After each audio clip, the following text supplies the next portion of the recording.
Hello my beautiful souls. നമസ്കാരം. നിങ്ങൾ ഒരുപാട് സ്നേഹിച്ച് വിശ്വസിച്ച നിങ്ങളുടെ ബന്ധത്തിലേക്ക് ഒരു തേർഡ് പാർട്ടി എത്തിയിട്ടുണ്ടെങ്കിൽ അവരുടെ ഇപ്പോഴത്തെ അവസ്ഥയെപ്പറ്റി യൂണിവേഴ്സിന് എന്താണ് നിങ്ങളോട് പറയാനുള്ളത്?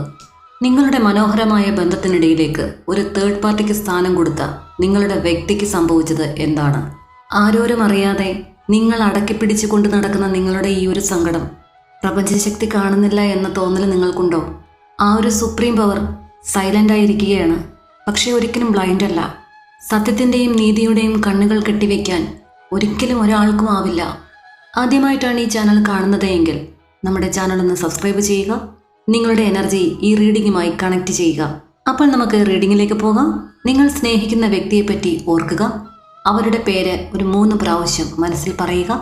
വിഷമങ്ങളെല്ലാം മാറ്റിവെച്ച് മനസ്സ് ശാന്തമാക്കി റീഡിങ്ങിലേക്ക് ശ്രദ്ധിക്കുക. പോസിറ്റീവായിട്ടിരിക്കുക. ഇവിടെ വന്നിരിക്കുന്ന കാർഡുകൾ എന്ന് പറയുന്നത് queen of sorts, 4 of sorts, the star, queen of wands, 7 of wands, king of wands and 3 of sorts. ഈ ഒരു സ്പ്രെഡ് കാണിക്കുന്നത് ഈ കൊടുത്താൽ കൊല്ലത്തും കിട്ടും എന്ന ഒരു ചൊല്ലുണ്ടല്ലോ, അതിനെ അന്വർത്ഥമാക്കുന്ന ഒരു റീഡിംഗ് ആയിരിക്കും ഇത്. ഫസ്റ്റ് വന്നിരിക്കുന്ന കാർഡ് ക്യൂൻ ഓഫ് സോർട്സ് ആണ്. തേർഡ് പാർട്ടി എന്ന വ്യക്തിയുടെ ഒരു മനസ്സിൽ ഒരു ഇമോഷണലി ഡിറ്റാച്ച്ഡ് ആയ ഒരവസ്ഥ. അവരുടെ ആ ഒരു ഫീലിങ്സ് എല്ലാം തന്നെ ഒളിച്ചു വയ്ക്കപ്പെടുന്നു. കാരണം അവരൊരുപാട് പ്രതീക്ഷയോടുകൂടിയാണ് ഈ ഒരു ബന്ധത്തിൽ വന്ന് കയറിയത് എങ്കിൽ അവരുദ്ദേശിക്കുന്ന ഒരു ഔട്ട്പുട്ട് കിട്ടുന്നില്ല. നിങ്ങളുടെ ആ ഒരു വ്യക്തി ഒട്ടും ഇവരോട് ഓപ്പൺ ആകുന്നില്ല. അതുകൊണ്ട് തന്നെ തേർഡ് പാർട്ടിയും തിരിച്ച് അങ്ങനെ തന്നെ നിൽക്കുകയാണ്. ഫീലിങ്സ് ഒന്നും തുറന്നു കാട്ടാതെ വളരെ കാൽക്കുലേറ്റീവായിട്ട് ഒരു അകലമിട്ട് നിൽക്കുന്ന അവസ്ഥ. നെക്സ്റ്റ് കാർഡ് 4 ഓഫ് സോർട്സ് ആണ് വന്നിരിക്കുന്നത്. ഒരു സൈലന്റ് മൂഡിനെ സൂചിപ്പിക്കുന്നു. രണ്ടുപേർക്കും ഇടയിൽ അധികം കമ്മ്യൂണിക്കേഷൻ ഇല്ല. ഫോഴ്സ് ചെയ്തൊന്നും തന്നെ അവർ അട്രാക്ട് ചെയ്യാൻ ആഗ്രഹിക്കുന്നതുമില്ല. തേർഡ് പാർട്ടിയുടെ മനസ്സിൽ ഒരു ഹീലിംഗ് പ്ലസ് ഹോപ്പ് സ്റ്റേറ്റ് ഉണ്ട്. അതാണ് ദ സ്റ്റാർ കാർഡ് സൂചിപ്പിക്കുന്നത്. അവർക്ക് എപ്പോഴും സ്റ്റിൽ ഒരു വിഷ് ഫുൾഫിൽമെന്റ് കണക്ഷൻ വേണം എന്ന് ഈ ഒരു ബന്ധത്തിൽ ആഗ്രഹമുണ്ട്. പക്ഷേ അതത്ര ഈസി ആയിട്ടുള്ള കാര്യമല്ല നിങ്ങളുടെ പേഴ്സണിൽ നിന്നും. തേർഡ് പാർട്ടിയുടെ ഒരു റിയൽ പേഴ്സണാലിറ്റിയെ പറ്റി നോക്കുമ്പോൾ വന്നിരിക്കുന്ന കാർഡ് ക്യൂൻ ഓഫ് വോൺസ് ആണ്. പുറമെ നിന്ന് നോക്കുമ്പോൾ ഇവർ വളരെ ബോൾഡ് ആണെന്നും വളരെ കോൺഫിഡൻ്റ് ആയിട്ടുള്ള ഒരു പേഴ്സണാലിറ്റി ആണെന്നും ഒരു അറ്റൻഷൻ സീക്കിംഗ് ആൾ എന്ന് പറയാം. ഇതൊക്കെ ഒരു പുറമോടിയാണ്, എങ്ങനെയെങ്കിലുമൊക്കെ ആളുകളുടെ അറ്റൻഷൻ പിടിച്ചു പറ്റുക. പക്ഷേ അവരുടെ ഒരു പേഴ്സണൽ ലൈഫിലേക്ക് ഉള്ളിലേക്ക് ഇറങ്ങി ചെല്ലുമ്പോൾ കയറി ചെന്ന ആൾക്ക് മനസ്സിലാകും ഇതെല്ലാം ഒരു പുറമോടി മാത്രമാണ്, അകമേ ഇതൊന്നുമല്ല നടക്കുന്നത് എന്ന്. നെക്സ്റ്റ് വന്നിരിക്കുന്ന 7 ഓഫ് കാർഡ് സൂചിപ്പിക്കുന്നു അവരുടെ എക്സ്ട്രീംലി ഡിഫെൻസീവ് ആയിട്ടുള്ള ഒരു ക്യാരക്ടർ. സത്യം എന്ത് തന്നെയായാലും അതിനെ വളച്ചൊടിക്കുന്ന സ്വഭാവം. അവരെ നേരെയാക്കാനോ നല്ലത് പറയാനോ ശ്രമിച്ചു കഴിഞ്ഞാൽ അവർ ബൗണ്ടറീസ് സെറ്റ് ചെയ്യും. അതുപോലെ തന്നെ ഇത് പറയുന്ന അല്ലെങ്കിൽ പറഞ്ഞു കൊടുക്കുന്ന ഉപദേശിക്കുന്ന ആളോട് ഒരു ഈഗോ ക്ലാഷ് തോന്നുകയും ചെയ്യും. കിങ് ഓഫ് വോൺസ് കാർഡ് സൂചിപ്പിക്കുന്നത് ഒരു കൺട്രോൾ കൈവശം വേണമെന്ന് അതിയായി ആഗ്രഹിക്കുന്ന ഒരു വ്യക്തിത്വം. ആൾക്കൊരു ലീഡർഷിപ്പ് എനർജിയൊക്കെ ഉണ്ട്, പക്ഷെ സ്റ്റബേൺ ആണ്. നെക്സ്റ്റ് വന്നിരിക്കുന്ന 3 ഓഫ് സോർട്സ് ഒരു ഹിഡൻ പെയിനെ സൂചിപ്പിക്കുന്നു. ആരും അറിയാതെ കൊണ്ട് നടക്കുന്ന ഒരു വിഷമം അല്ലെങ്കിൽ ഒരു കോൺഫ്ലിക്റ്റിനെ സൂചിപ്പിക്കുന്നു. പാസ്റ്റ് ബിട്രയൽ, ഇൻസെക്യൂരിറ്റി, ജലസി എല്ലാം കൂടി ചേർന്ന് മിക്സായ ഒരവസ്ഥ. അതുകൊണ്ട് തന്നെ ഹൃദയം മുറിപ്പെട്ടിരിക്കുന്നു. അവരൊരു സ്റ്റേബിളായ ഒരു അവസ്ഥയിലല്ല, പക്ഷെ പുറത്തൊരു ഗ്ലാമർ, കോൺഫിഡൻസ് ഇതെല്ലാം കാണിച്ച് ആളുകളെ അട്രാക്ട് ചെയ്യാൻ അങ്ങനെ ശ്രമിക്കുന്നു. ഈ ഒരു എനർജി സൂചിപ്പിക്കുന്നത് ഒരു തർക്കങ്ങൾ പതിവാണ്. ഡിസപ്പോയിൻമെന്റ് ഉണ്ട് അവർക്ക്. ഇൻസെക്യൂർ ആയ ഒരു അറ്റാച്ച്മെന്റ് തോന്നുകയാണ്. ഈ ഒരു ബന്ധത്തിൽ ഒരു ഇമോഷണൽ ഇൻസ്റ്റെബിലിറ്റി അവർക്ക് ഫീൽ ചെയ്യുന്നുണ്ട്. ഈ വന്നിരിക്കുന്ന കാർഡുകളെല്ലാം കൂടി ഒരുമിച്ച് നോക്കുമ്പോൾ നമുക്ക് മനസ്സിലാകുന്നത് അവരുടെ ഒരു ഇന്റൻഷൻ ടുവേർഡ്സ് യുവർ പേഴ്സൺ എന്ന് പറയുന്നത് ഒരു കൺട്രോൾ കീപ്പ് ചെയ്യണം, അവരെ കൺട്രോൾ ചെയ്യണം. തേർഡ് പാർട്ടിക്ക് അവരുടെ ഒരു പൊസിഷനകത്ത് അവർക്ക് ഭയമുണ്ട്, അത് നഷ്ടമാകുമോ, ഫിയർ ഓഫ് ലോസിങ് സെക്യൂരിറ്റി. അതുകൊണ്ട് തന്നെ ഓവർ തിങ്കിങ് അവർക്ക് കൂടുതലാണ്. ഒരു ഹീലിംഗ് ഫേസിലൂടെയൊക്കെ പോകുന്നുണ്ട്. പൊസസീവ് എനർജി എന്ന് പറയുന്നത് അവരെ തർക്കങ്ങളിലേക്കും വഴക്കുകളിലേക്കും എത്തിക്കുന്നു. ഇവർക്ക് നിങ്ങളുടെ പേഴ്സണോട് ഒരു സ്നേഹത്തെക്കാൾ ഉപരി ഒരു അറ്റാച്ച്മെൻറ്റും ഉണ്ട്. അതോടൊപ്പം തന്നെ നഷ്ടപ്പെട്ടു പോകുമോ എന്നുള്ള ഒരു ഫിയറുമുണ്ട്. അവിടെ സ്നേഹത്തിനല്ല സ്ഥാനം. ഒരാളെ പിടിച്ചു നിർത്താൻ മാക്സിമം ശ്രമിക്കുക, അവർക്ക് പെയിൻ കൊടുക്കാൻ ശ്രമിക്കുക, അവരുമായിട്ട് കോൺഫ്ലിക്റ്റ് ഉണ്ടാക്കുക, ഇതൊക്കെ എന്ന് പറയുന്നത് ഒരു സ്നേഹം എന്ന് പറയുന്ന ഒരു ലാംഗ്വേജിൽ നമുക്ക് പറയാൻ പറ്റുമോ? മറ്റൊരാളുടെ പേഴ്സണെയാണ് പിടിച്ചു വെച്ചിരിക്കുന്നത് എന്ന തോന്നൽ അവർക്ക് ഒരു ഇൻസെക്യൂരിറ്റി ഫീൽ ശരിക്കും കൊണ്ടുവരുന്നുണ്ട്. അത് ട്രോമ ഫീലാണ് കൊടുക്കുന്നത് അവർക്ക്. വഴക്കുകളൊക്കെ ഉണ്ടാകുമ്പോൾ ഒരു കമ്പാരിസൺ മോഡൊക്കെ എടുത്തിടും. നിങ്ങളും അവരും തമ്മിലുള്ള ഒരു കമ്പാരിസണൊക്കെ എടുത്തിട്ട് നിങ്ങളുടെ വ്യക്തിയെ പ്രകോപിപ്പിക്കുക, വിഷമിപ്പിക്കുക, ഇതൊക്കെ അവിടെ സർവ്വസാധാരണമാണ്. നിങ്ങളുടെ ആ ഒരു പേഴ്സണൽ അവർ ഓവർ ഡിപ്പെൻഡൻ്റ് ആണ്. അത് ചിലപ്പോൾ ധനപരമാകാം, സ്നേഹപരമാകാം, ഒരു കാലത്ത് അവർക്ക് കിട്ടിയ ഒരു സെക്യൂരിറ്റി ആകാം. ഇപ്പോൾ ഇതൊന്നും അവർക്കിടയിലേക്ക് കൊടുക്കാൻ നിങ്ങളുടെ പേഴ്സൺ തയ്യാറാകുന്നില്ല എന്നത് അവരുടെ ഫീലിംഗ് നോക്കുമ്പോൾ നമുക്ക് മനസ്സിലാകുന്നുണ്ട്. ഈ ഒരു കാർഡുകളിൽ കൂടി നിങ്ങളുടെ പേഴ്സന്റെ ഒരു കറണ്ട് എനർജി നോക്കിക്കഴിയുമ്പോൾ മെന്റലി എക്സോസ്റ്റഡ് ആയിട്ടുള്ള അവസ്ഥ, തേർഡ് പാർട്ടിയുടെ ഒരു ഡ്രാമ പോലെയൊക്കെ അവർക്ക് തോന്നുന്നുണ്ട്. ബ്രെയിൻ എന്ന് പറയുന്നത് ഓവർലോഡ് ആവുന്ന അവസ്ഥ. ഇത് ചിന്തിക്കുകയാണ് ഇത് എന്താണ് നടക്കുന്നത്, ഒരു പീസ് ഇല്ല, ഒരു സമാധാനമില്ലാത്ത അവസ്ഥ. അവരും ഓവർ തിങ്ക് മോഡിലാണ്. അവർ മൊത്തത്തിൽ ഇമോഷണലി ഡ്രെയിൻഡ് ആവുന്നുണ്ട്. കാരണം അവർക്ക് അവരുടെ ഫ്രണ്ട്സിനോടൊപ്പമോ ഫാമിലിക്കൊപ്പമോ വർക്കിലോ ഒന്നും ഒരു കോൺസെൻട്രേഷൻ കൊടുക്കാൻ ഈ തേർഡ് പാർട്ടിയുടെ ഒരു എനർജി സമ്മതിക്കുന്നില്ല. പെട്ടുപോയ അവസ്ഥ. നിങ്ങളുടെ വ്യക്തിക്ക് ഒരു റിയലൈസേഷൻ ഫേസ് ആണ്, എല്ലാം തിരിച്ചറിവാവുന്ന ഒരവസ്ഥ. യഥാർത്ഥ സ്നേഹം വിട്ട് ഒരു സ്വപ്നലോകം പ്രതീക്ഷിച്ച് ചെന്നിടത്ത് അല്പം മനസമാധാനം തിരക്കി ഓടി നടക്കുന്ന അവസ്ഥ.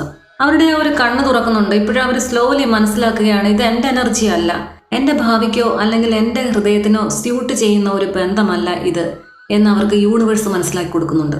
ആൾക്ക് ഈ ബന്ധത്തിൽ നിന്ന് ഡിറ്റാച്ച് ആവണമെന്ന് അങ്ങേയറ്റത്തെ ആഗ്രഹമുണ്ട്. പക്ഷേ സ്റ്റക്ക് അവസ്ഥയിലാണ്. പുളി വിടാനുള്ള ഒരു ധൈര്യം അല്ലെങ്കിൽ ഒരു ബോൾഡ്നെസ് അവർക്കില്ല. എന്തൊക്കെയോ പറഞ്ഞ് ഭീഷണിപ്പെടുത്തി നിർത്തിയേക്കാണ് അവരെ. ഞാൻ ചത്തുകളയും, എന്നെ വിട്ടിട്ട് പോയി കഴിഞ്ഞാൽ എന്നുള്ള ഭീഷണി വാക്കുകളൊക്കെ ആയിരിക്കാം അവരെ പിന്നോട്ട് വലിക്കുന്നുണ്ട്. അവരതുകൊണ്ട് തന്നെ സ്വയമേ കുറ്റപ്പെടുത്തുന്നുണ്ട്. ഏത് സമയത്താണ് എനിക്കിത് തോന്നിയത്, എനിക്കിതിലേക്ക് ഇറങ്ങേണ്ടുന്ന ആവശ്യമുണ്ടായിരുന്നോ എന്നൊരു regret feeling, guilt plus shame combo അവർക്ക് തന്നെ നാണക്കേട് തോന്നുകയാണ്. നിങ്ങളിലേക്ക് തിരിഞ്ഞു നോക്കുന്നുണ്ട്. Watching you from distance. ഡയറക്റ്റായിട്ട് ഇതൊന്നും കാണിക്കാൻ പോകുന്നില്ല. ഞാനെടുത്ത തീരുമാനമായിരുന്നു കറക്റ്റ് എന്ന് പ്രൂവ് ചെയ്യാൻ വേണ്ടിയിട്ട് പരിശ്രമിക്കുന്ന അവസ്ഥ. ഒപ്പം തന്നെ നിങ്ങളിപ്പോൾ ഏതവസ്ഥയിലാണ്, നിങ്ങളിപ്പോൾ എന്ത് ചെയ്യുന്നു, അങ്ങനെ ഒരു ക്യൂരിയോസിറ്റിയുമുണ്ട്. നിങ്ങളുടെ ഒരു അപ്ഡേറ്റ്സ് നോക്കൽ, നിങ്ങളുടെ സോഷ്യൽ മീഡിയ ചെക്ക് ചെയ്യൽ, എനർജറ്റിക്കലി നിങ്ങളോടൊരു പുള്ളിങ് അവർക്ക് തോന്നുന്നുണ്ട്. ബ്ലോക്ക് ചെയ്ത് പോയിട്ടുള്ള ആളാണെങ്കിൽ ബ്ലോക്ക് അഴിച്ചു കൂടെ നോക്കാൻ ശ്രമിക്കുക. അതല്ല എങ്കിൽ മറ്റുള്ളവരോട് രഹസ്യമായി തിരക്കുക. ഇതൊക്കെ ചെയ്യാൻ ഒരു ക്യൂരിയോസിറ്റി അവർക്ക് തോന്നുന്നുണ്ട്. ശരിക്കും അയാൾക്ക് ഇപ്പോൾ ഒരു സമാധാനമാണ് ഏറ്റവും വലുത് എന്ന് മനസ്സിലാവുന്നുണ്ട്. അതിനു വേണ്ടിയിട്ട് ക്രാവ് ചെയ്യുന്ന അവസ്ഥ. അതിനിടയ്ക്ക് തേർഡ് പാർട്ടിയുടെ കുറച്ച് ഡ്രാമ, ഇതൊട്ടും സഹിക്കാനേ പറ്റുന്നില്ല. നിങ്ങളുടെ വ്യക്തിയുടെ ഒരു കറണ്ട് സ്റ്റേറ്റ് പറഞ്ഞു കഴിഞ്ഞാൽ മെന്റലി ടയേർഡായ അവസ്ഥ, ഇമോഷണലി ആകെ കൺഫ്യൂഷൻ. തേർഡ് പാർട്ടിയുടെ ഒരു കൺട്രോളൊക്കെ മനസ്സിലായി വരികയാണ്, എന്തിനാണ് ഈ കൺട്രോൾ ചെയ്യുന്നത് എന്നുള്ളത്. ഒരു റിഗ്രറ്റ് മോഡ്. സൈലന്റ് ആയിട്ട് നിങ്ങളുടെ സാന്നിധ്യം ആഗ്രഹിക്കുന്നുണ്ട്. സ്ലോലി ഡിറ്റാച്ച് ചെയ്യാൻ ശ്രമിക്കുന്നുണ്ട് അവരിൽ നിന്ന്. ഇതിനെ എങ്ങനെയെങ്കിലും ഒന്ന് ഒഴിവാക്കി ഒരു സമാധാനം പുനഃസ്ഥാപിക്കാൻ വേണ്ടിയിട്ട് അവർ ശരിക്കും ശ്രമിക്കുന്നുണ്ട്. നമുക്ക് ഈ ഒരു ബന്ധത്തിന്റെ ഫ്യൂച്ചർ ഔട്ട്കം കാർഡായിട്ട് വന്നിരിക്കുന്നത് നൈറ്റ് ഓഫ് പെന്റക്കിൾസ് ആണ്. ഫ്യൂച്ചർ ഔട്ട്കം എക്സ്ട്രീംലി ക്ലിയർ ആയിട്ട് സൂചിപ്പിക്കുന്നുണ്ട് ഒരു slow steady practical movement from your person. നിങ്ങളുടെ പേഴ്സൺ തന്നെ ബുദ്ധിപരമായിട്ട് തന്നെ ഈ ഒരു തേർഡ് പാർട്ടിയെ ഒതുക്കും. അവരുടെ ഒരു ഇൻഫ്ലുവൻസ് റെഡ്യൂസ് ചെയ്ത് കൊണ്ടുവരുന്ന ഒരു സമയമുണ്ടാകും. ഡിസിഷൻ വളരെ പ്രാക്ടിക്കലായിട്ട് തന്നെ എടുക്കും. ഇമോഷണൽ സ്റ്റോമുകളെല്ലാം തന്നെ, അവരുടെ ഓവർ തിങ്കിങ് എല്ലാം തന്നെ ഒന്ന് സെറ്റിലാവുന്ന സമയത്ത് അവർ നിങ്ങളിലേക്ക് തിരികെ വരാൻ ശ്രമിക്കും. തേർഡ് പാർട്ടിയുടെ ഒരു ഫ്യൂച്ചർ അവസ്ഥ എന്ന് പറയുന്ന ഒരു confusion, pain, insecurity, control issue, നടക്കാതെ വരിക, ഇതൊക്കെ കൊണ്ടൊരു ഭ്രാന്ത് പിടിക്കുന്ന ഒരു അവസ്ഥയിലോട്ട് വരും. അതവരെ തളർത്തും. യൂണിവേഴ്സ് എന്ന് പറയുന്ന ഇവരുടെ എനർജി സ്ലോ ആക്കി വളരെ കാമാക്കി റിലേഷൻഷിപ്പിൽ ഒരു പ്രാക്ടിക്കൽ ഔട്ട്കം അവർക്ക് കൊണ്ടുകൊടുക്കും. ഫൈനൽ ആൻസർ അവർക്ക് ലഭിക്കുന്നത് ഒരു ഗ്രാജുവൽ ഡിറ്റാച്ച്മെന്റ് ആണ്. അവർ ഈ ബന്ധം വിട്ടുപോകേണ്ടി വരും. വളരെ ഡീപ്പായിട്ടുള്ള ഒരു റീഡിംഗ് ആയിരുന്നു ഇന്നത്തേതെന്ന് പറയുന്നത്. ഒരുപാട് വേദനിക്കുന്ന മനസ്സുകൾക്ക് ഉത്തരവുമായി യൂണിവേഴ്സ് കൊണ്ടുവന്നിരിക്കുന്ന ഈ ഒരു മെസ്സേജ് നിങ്ങളിലേക്ക് എത്തിക്കാൻ സാധിച്ചത് എൻ്റെ ഒരു ഭാഗ്യമായിട്ടും അതുപോലെ തന്നെ പുണ്യമായിട്ടും ഞാൻ കണക്കാക്കുന്നു. ഇതൊരു ജനറൽ റീഡിംഗ് ആണ്. ഇതിൽ പറഞ്ഞിരിക്കുന്ന പോസിറ്റീവായിട്ടുള്ള കാര്യങ്ങളെല്ലാം തന്നെ നിങ്ങൾ അട്രാക്റ്റ് ചെയ്യുക, നിങ്ങളുടെ മനസ്സിലേക്ക് ചേർത്ത് വയ്ക്കുക. നെഗറ്റീവായിട്ടുള്ളതും നിങ്ങളെ ഒരുപാട് വിഷമിപ്പിക്കുന്നതുമായിട്ടുള്ള കാര്യങ്ങളെല്ലാം തന്നെ നിങ്ങൾ യൂണിവേഴ്സിന് മുമ്പിൽ സറണ്ടർ ചെയ്യുക. നിങ്ങൾക്ക് ഈ ഒരു മെസ്സേജ് ഇഷ്ടപ്പെട്ടിട്ടുണ്ടെങ്കിൽ, നിങ്ങൾക്കിത് റെസണേറ്റ് ചെയ്തിട്ടുണ്ടെങ്കിൽ കമന്റ് ബോക്സിൽ യൂണിവേഴ്സിന് നന്ദി പറയുക. നിങ്ങളുടെ വിലയേറിയ അഭിപ്രായങ്ങൾ എഴുതുക. നിങ്ങളുടെ കരിയർ, നിങ്ങളുടെ റിലേഷൻഷിപ്പ് എന്നിവയെ സംബന്ധിക്കുന്ന ആക്യുറേറ്റ് ആയിട്ടുള്ള പേഴ്സണൽ റീഡിംഗ് ആവശ്യമുണ്ടെങ്കിൽ സ്ക്രീനിൽ കാണുന്ന നമ്പറിൽ മെസ്സേജ് അയയ്ക്കുക. പേഴ്സണൽ റീഡിംഗ് പേയ്ഡ് ആണ്. എൻ്റെ പ്രാർത്ഥനകളിൽ ഉൾപ്പെടുത്തുന്നതിനായി നിങ്ങളുടെ പേരും നാളും കമന്റ് ചെയ്യുക.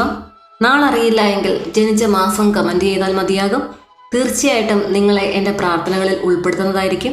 ഒരിക്കൽ നിങ്ങളുടെ ആ ഒരു ആത്മാർത്ഥ സ്നേഹം അവഗണിച്ച ആ ഒരു പേഴ്സൺ ഇന്ന് അവരെടുത്ത ഒരു തീരുമാനങ്ങളുടെ ഭാരത്തിൽ നിശബ്ദമായി വിഷമിക്കുന്ന അവസ്ഥയിലാണ്. അവർ നഷ്ടപ്പെടുത്തിയതിൻ്റെ വില യൂണിവേഴ്സ് അവർക്ക് മനസ്സിലാക്കി കൊടുക്കുന്നുണ്ട്.